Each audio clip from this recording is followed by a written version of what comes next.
সত্যি কথা বলতে এদের কষ্ট আর চোখে দেখা যাচ্ছে না। খুবই মায়া হচ্ছে এদের দেখে। এদের অবস্থা এমনই করে দিয়েছে যে এরা কোন দল করে সেটাও পর্যন্ত নিজেরা লিখে উঠতে পারছে না। নিজেরা এখন টি শার্টে লিখে ঘুরে বেড়াচ্ছে আমরা মমতাপন্থী। সমস্ত তৃণমূল কর্মীদের উদ্দেশ্যে জানাচ্ছি, আপনারা নেত্রী চয়েস করুন ঠিকঠাক বিবেচনা করে।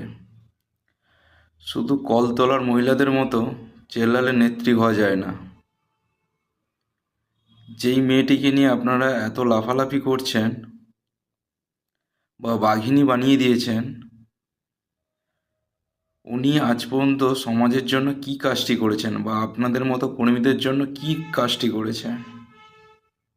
ভাট্টাংশু যে বলেছিল ও তো আমারই বানানো প্রোডাক্ট, সত্যি ওর সঙ্গে 100% মিল আছে। যেমন ওকে কেউ তর্কে হারাতে পারতো না, কারণ ওকে গরুর রচনা দিলেও সেই কুমিরের কাছে নিয়ে যাবে, মুরগির রচনা দিলেও সেই কুমিরের কাছে নিয়ে যাবে। এই উপাসনা বলে মেয়েটির হালও তেমনই। জয় বাংলা বলে চেল্লানো ছাড়া এর কোনো ট্যালেন্টই নেই। আর যেসব কর্মীরা বলছেন আমাদের কাউকে দরকার নেই, এই একটাই ভাগিনী যথেষ্ট, তাদের একবার মনে করিয়ে দিতে চাইছি, এই আজকের 21শে জুলাই, এই 21শে জুলাই মঞ্চ থেকে আপনাদের আরেক বাঘিনীর জন্ম হয়েছিল। জানি না আপনাদের মনে আছে কি না, একবার দেখে নেন, তারপর বলছি। जुल्मी जब जब जुल्म करेगा सत्या के हथियारों से, चप्पा चप्पा गूंज उठेगी ममता दीदी की नाड़ों से, अभिषेकता की नाड़ों से, ममता दीदी की नाड़ों से, अभिषेकता की नाड़ों से। আমাদের কাছে দিদি আছে, না না না ছেড়ে দেব না, তোমায় হৃদ মাঝারে রাখবো, ছেড়ে দেব না মমতা দিকে হৃদ মাঝারে। চিনতে পেরেছেন 21শে জুলাই মঞ্চ কাঁপানো এই বাঘিনীকে? ইনাকেও একদিন আপনারাই বাঘিনী বানিয়েছিলেন।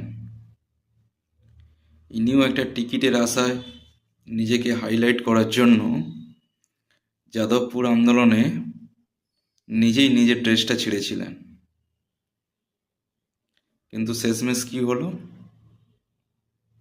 আপনাদের বাঘিনীর অবস্থা কি এখন খোঁজ নিয়েছেন? ইনিও একটা সময় বলেছিলেন মমতা দিকে হিত মাজারে রাখবো, ছেড়ে দেব না। কিন্তু সেই ভাগিনী এখন ভিজে বিড়াল হয়ে জঙ্গল ছেড়ে পালিয়ে গেছে। এমনকি মমতাদির এগেনস্টে পর্যন্ত দাঁড়িয়েছিলেন এইবার ভোটে।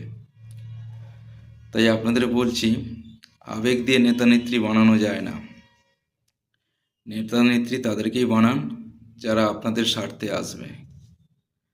কেননা মার খাবেন আপনারাই, জেলে যাবেন আপনারাই, আপনাদের ঘরবাড়ি ভাঙবে। শুধু নেতা নেত্রীরা পকেট ভরে এ জঙ্গল থেকে ও জঙ্গল পালাতেই থাকবে। তাই বলছি, তাদেরকেই নেতা নেত্রী বানান যারা আপনাদের স্বার্থে আসবে।